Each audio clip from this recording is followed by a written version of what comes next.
नमस्कार दोस्तों, आज मैं अपना पहला YouTube वीडियो जा रहा हूँ अपलोड करने और इसी सीक्वेंस में मैं आगे के अपने चैनल्स भी पोस्ट करता, अपने चैनल में जो है एक एक करके वीडियो अपडेट करता रहूँगा, chapter wise chapter, topic by topic, ताकि आप सभी को जो है बायोलॉजी से कुछ लगाव होने लगे। और अगर आपको ये टॉपिक्स पसंद आता है, मेरा एक्सप्लेनेशन, मेरा पढ़ाना पसंद आता है, तो आप उसको लाइक और सब्सक्राइब जरूर करिएगा। और अगर कहीं कोई हमसे गलती होती है कि मैंने कहीं पे सही से नहीं बता पाया, तो नीचे कमेंट बॉक्स में ज़रूर लिख दीजिएगा। मैं उसके आगे के वीडियोस में मैं इसका ज़रूर ध्यान रखूँगा। धन्यवाद। तो नमस्कार, हम स्टार्ट कर रहे हैं अपना पहला टॉपिक, जो कि काफ़ी लोग ये सोचते हैं कि रेस्पिरेशन इन प्लांट्स होता है क्या। तो ये खुद आप सोचिए, रेस्पिरेशन का मतलब क्या है। रेस्पिरेशन का मतलब ये नहीं है कि हम ऑक्सीजन ले रहे हैं और कार्बन डाइऑक्साइड छोड़ रहे हैं, या पेड़ ऑक्सीजन ले रहे हैं और कार्बन डाइऑक्साइड छोड़ रहे हैं। सबसे पहली बात ये होता है कि पेड़ भी ऑक्सीजन लेता है, कार्बन डाइऑक्साइड छोड़ता है रेस्पिरेशन के दौरान, और पेड़ कार्बन डाइऑक्साइड लेता है, ऑक्सीजन छोड़ता है फोटोसिंथेसिस के दौरान। दोनों अलग अलग चीजें हैं, ठीक है। रेस्पिरेशन के दौरान पेड़ ऑक्सीजन लेता है, कार्बन डाइऑक्साइड छोड़ता है, और फोटोसिंथेसिस के दौरान पेड़ कार्बन डाइऑक्साइड लेता है, ऑक्सीजन छोड़ता है। तो अगर हम ऐसे देखें तो ये रेस्पिरेशन हुआ प्लांट्स में, अगर हम ऐसे देखें तो ये फोटोसिंथेसिस हो गया। तो आईसीएससी के हिसाब से 1 नंबर का क्वेश्चन सेक्शन ए का ये बनता है, जो कि क्लास 10th में भी कभी कभार आता है, हर दूसरे तीसरे साल में आता है, कि what is the correlation between respiration and photosynthesis. Respiration और फोटोसिंथेसिस के बीच में क्या कोरिलेशन है। आंसर ये है कि एंड प्रोडक्ट जो रेस्पिरेशन का होता है वो रिएक्टेंट होता है फोटोसिंथेसिस के लिए, और जो रिएक्टेंट होता है रेस्पिरेशन का वो प्रोडक्ट होता है फोटोसिंथेसिस का। तो ये दोनों एक दूसरे से के हिसाब से सेट होते हैं, बिना इसका ये नहीं, बिना इसके ये नहीं। आप खुद ही सोचिए, खाना फोटोसिंथेसिस के थ्रू पेड़ खाना तो बना लेगा, ग्लूकोज C6H12O6 यानी ग्लूकोज, पेड़ खाना तो बना लेगा, लेकिन उस खाने को यूटिलाइज कैसे करेगा, जब तक कि ऑक्सीजन के प्रेजेंस में उसको जलाया न जाए। और इस प्रोसेस को जिसमें कि ऑक्सीजन के प्रेजेंस में उसको जलाया जाता है, बर्निंग कराई जाती है, उसको कहते हैं रेस्पिरेशन। जिसके चलते 6 मॉलिक्यूल कार्बन डाइऑक्साइड का, 6 मॉलिक्यूल कार्बन डाइऑक्साइड का, 6 मॉलिक्यूल वाटर का और एनर्जी रिलीज होता है इन प्रेजेंस ऑफ एंजाइम। मैंने एंजाइम यहाँ पे इसलिए लिखा है क्योंकि रेस्पिरेशन एक बहुत बड़ा, बहुत डिटेल्ड टॉपिक है, जो कि आप कुछ दिनों में मैं इसके आगे बताता जाऊंगा। और जब मैं क्लास 11th का रेस्पिरेशन इन प्लांट बताऊंगा तो उसमें ये एक एक एंजाइम का नाम बताऊंगा कि किस एंजाइम से क्या होता है, क्या उसका प्रोडक्ट आता है, ठीक है। तो अभी हम लोग स्टार्ट कर रहे हैं with the process of respiration in plant, मतलब ग्लूकोज प्लस ऑक्सीजन दे रहा है क्या, in presence of enzyme, 6 molecules of carbon and 6 molecules of water and energy, ठीक। अब ये जो रेस्पिरेशन का प्रोसेस है ये ब्रॉडली 2 पार्ट में होता है। सबसे पहला है ग्लाइकोलिसिस, सबसे पहला है ग्लाइकोलिसिस, और दूसरा है क्रेब्स साइकिल।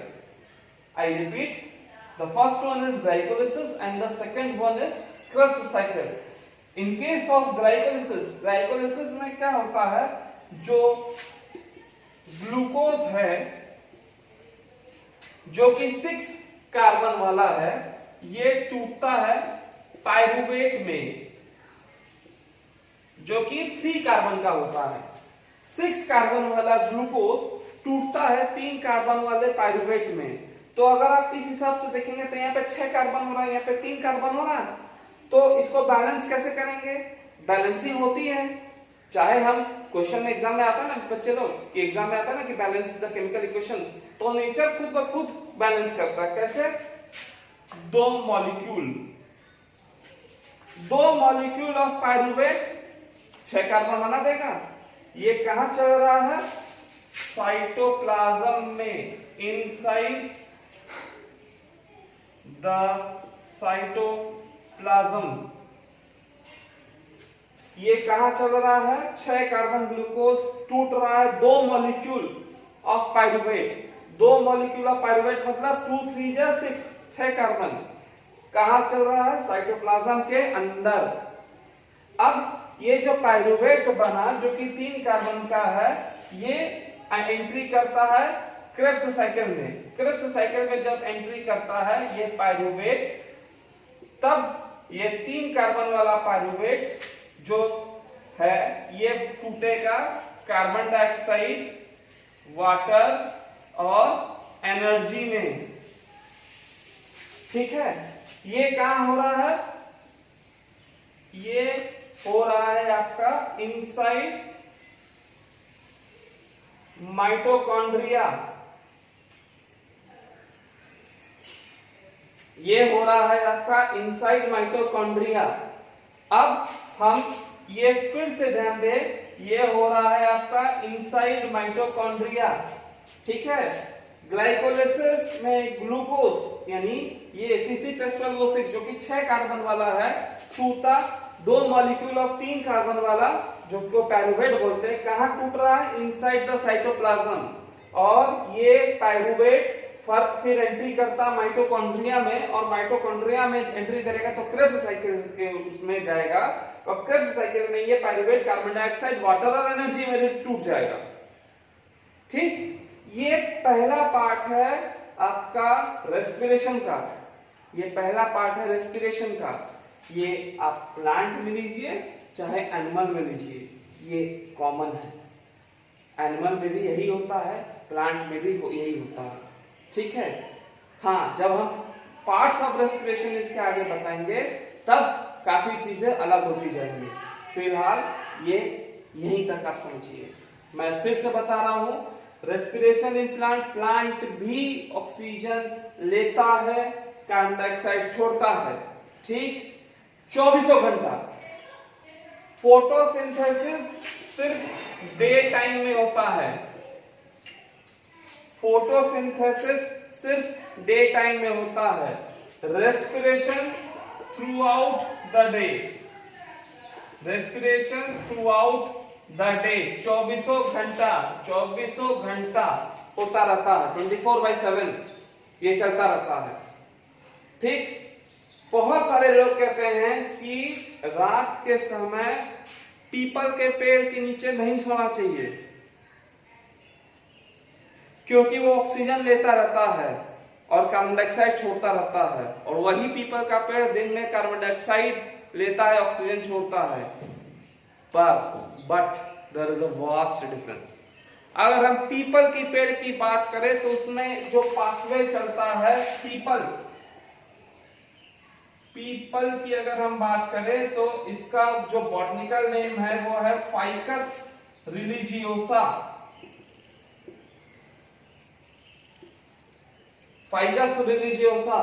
इसमें जो पाथवे चलता है उसको बोलते हैं कैम पाथवे।